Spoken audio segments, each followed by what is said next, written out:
একটা বিমান, একটা দুর্ঘটনা। মুহূর্তে মাইলস্টোন কলেজ রূপ নিল এক বিভীষিকায়। যেখানে একটু আগেও ছিল ক্লাসের কোলাহল, সেখানেই তৈরি হলো শত শত আর্তচিৎকার। বাংলাদেশ বিমান বাহিনীর F7 মডেলের বিমানটি দুপুর 1:06 উড্ডয়ন করে। 12 মিনিট পর ঠিক 1:18 বিমানটি বিধ্বস্ত হয়। বিমান চালাচ্ছিলেন ফ্লাইট লেফটেন্যান্ট তৌকির। এটি তার সোলো ফ্লাইট ট্রেনিং এর অংশ ছিল। এই ধাপে এসে একজন প্রশিক্ষণরত বৈমানিক প্রথমবারের মতো একা কোনো প্রশিক্ষক ছাড়াই নিজে একটি বিমান ওড়ায়। ফ্লাইটের দৈর্ঘ্য ছিল সাধারণত 20 থেকে 30 মিনিটের, কিন্তু কে জানতো মাত্র 12 মিনিটেই সবকিছু শেষ হয়ে যাবে। তাছাড়া এই ট্রেনিং এর আগে পাইলটের মনোবল, দক্ষতা, জরুরি অবস্থা সামলানোর কৌশল সহ নানান বিষয় বারবার পরীক্ষা করে দেখা হয়। সবকিছু ঠিক থাকলে তখন তাকে একাই একটি বিমান নিয়ে ওড়ার সুযোগ দেওয়া হয়। তৌকির সবকিছুর যোগ্য ছিল। তিনি বিমান নিয়ে কুর্মিটোলা পুরান এয়ারফোর্স বেস থেকে টেক অফ করেন।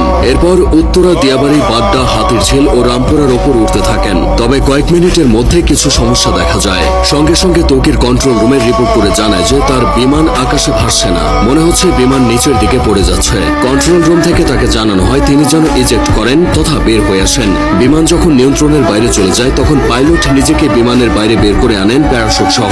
এটি ইজেক্ট, কিন্তু কোনো এক অজানা কারণে তা সম্ভব হয়নি। এদিকে কন্ট্রোল রুমের সাথে পাইলটের যোগাযোগ বিচ্ছিন্ন হয়ে যায়। তার ঠিক 1 থেকে 1.5 মিনিটের মধ্যেই বিমানটি নিয়ন্ত্রণ হারিয়ে উত্তরা মাইলস্টোন স্কুলে বিধ্বস্ত হয়। মূলত স্কুলের আবাসিক ভবনে বিমানটি আছড়ে পড়ে। ভবনটির নাম হায়দার হল। হলের পুরো অংশ ধসে গেছে। বিমানের বড় অংশটা ক্যাম্পাসের মাঝের ফাঁকা অংশে পড়েছিল। বিমানটি একটু পরে আছড়ে পড়লে হয়তো হতাহতের পরিমাণটা কিছুটা কমতো, কারণ ক্লাস শেষের ঠিক পরের সময় বিমানটি আছড়ে পড়েছে। বহু ছেলে মেয়ে ক্লাস শেষে বের হয়ে চলে যেত। যে ভবনে বিমান বাহিনীর প্রশিক্ষণ বিমানটি বিধ্বস্ত হয়েছে সেটি দোতলা ছিল। ক্যান্টিনের পাশেই ওই ভবনটি। ওই ভবনে 2টি তলা মিলিয়ে মোট 16টি ক্লাসরুম আছে আর 4টি শিক্ষকদের রুম। প্রাথমিকের 1ম থেকে 5ম শ্রেণীর ক্লাস হতো এই ভবনে। 3য় ও 4র্থ শ্রেণীর শ্রেণীকক্ষের সামনে বিমানটি বিধ্বস্ত হয়েছে। তখন ক্লাস চলছিল। কিছুক্ষণের মধ্যেই ক্লাস শেষ হতো। ঠিক সেই সময় কলেজের প্রজেক্ট 7 নম্বর ভবনে বিমানটি ধাক্কা লেগে জ্বালানি লিকেজ হয়। পরে প্রজেক্ট 2 ভবনের সামনে আছড়ে পড়ে। বেলা 1টার দিকে স্কুল ছুটি হয়ে যায়। তবে তখনও কিছু শিক্ষার্থী সেখানে অবস্থান করছিল।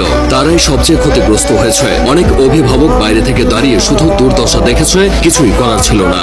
দুর্ঘটনা যা ঘটার তা ঘটে গেলেও কিছু প্রশ্ন থেকে গেছে।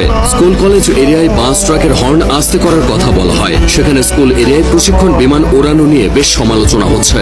উন্নত দেশগুলোতে বিমান বাহিনীর প্রশিক্ষণ বিমানগুলো জনমানবহীন এলাকায় এনে ওড়ানো হয়, এই যেমন ফাঁকা মাঠ, নদীর পার বা বিধ্বস্ত কোনো জায়গায়। কারণ একটাই, কোনো অনাকাঙ্ক্ষিত ঘটনা ঘটলে যেন ক্ষয়ক্ষতি এড়ানো যায়। এদিকে ঢাকার মতো জনবহুল শহরে বিমান বিধ্বস্তর এই ঘটনা ক্ষয়ক্ষতির পরিমাণ বাড়িয়ে দিয়েছে। তাছাড়া যে বিমানটি নিয়ে তৌকির বের হয়েছিল সেটি বহু বছরের পুরানো বিমান বলে অনেকে দাবি করছে। এই বিমান এতটাই ঝুঁকিপূর্ণ যে দুনিয়া জুড়ে এটি উড়ন্ত কফিন নামে পরিচিত। এই ধরনের দুর্ঘটনায় রেস্কিউ অপারেশন চালানো কঠিন। মাইলস্টোনের এই ঘটনায় ক্রিকেটার, আলেম ওলামা থেকে শুরু করে রাজনৈতিক অঙ্গন পর্যন্ত সবখানেই শোকের ছায়া নেমেছে। হতাহতের ঘটনায় মঙ্গলবার একদিনের রাষ্ট্রীয় শোক ঘোষণা করা হয়েছে। মাইলস্টোন স্কুল অ্যান্ড কলেজের ইতিহাসে এই ঘটনা দগদগে ক্ষত হয়ে থাকবে।